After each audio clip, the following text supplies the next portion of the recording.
I just unboxed my new Wi-Fi camera that Amcrest sent me, so today I'm going to show you how to quickly set it up and then we'll do a quick test.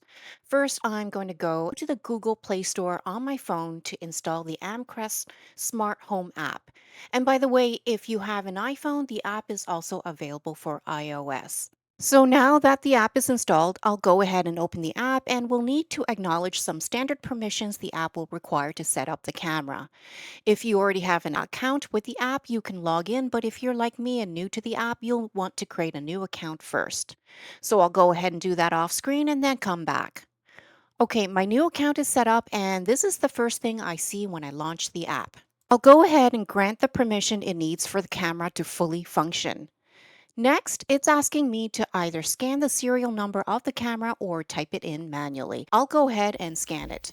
The serial number is located at the bottom of the camera, so I'll need to position it so my phone camera can capture it. Next, we'll need to set up the Wi-Fi connection, so I'll plug in the charging cable first so the camera has power. After tapping on Wi-Fi setup, the instruction says to wait for a blinking green light.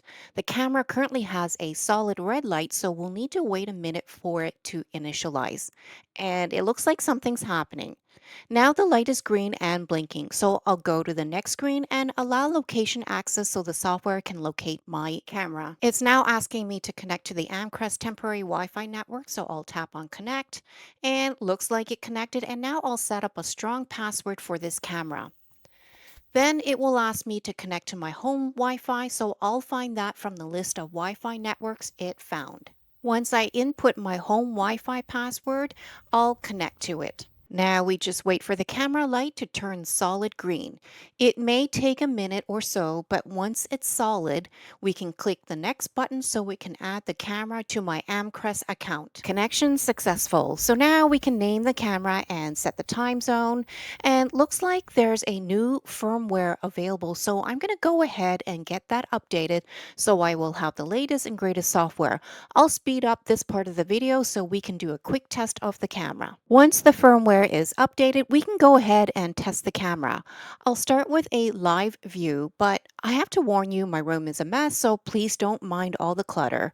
I'm not sure what happened there, but I noticed the camera light flipped to red during the firmware upgrade, so that's probably the issue. I'll just let the camera refresh. And the camera light is back to solid green, so that's a good sign. And here we are. We just got a live view of my craft studio. Guys, don't judge the clutter. Here I'm using the pan tilt option to adjust the camera view, and as you can see, you can tilt the camera up, down, left, and right. There are also options on the screen to change to full screen, take a snapshot, and even record.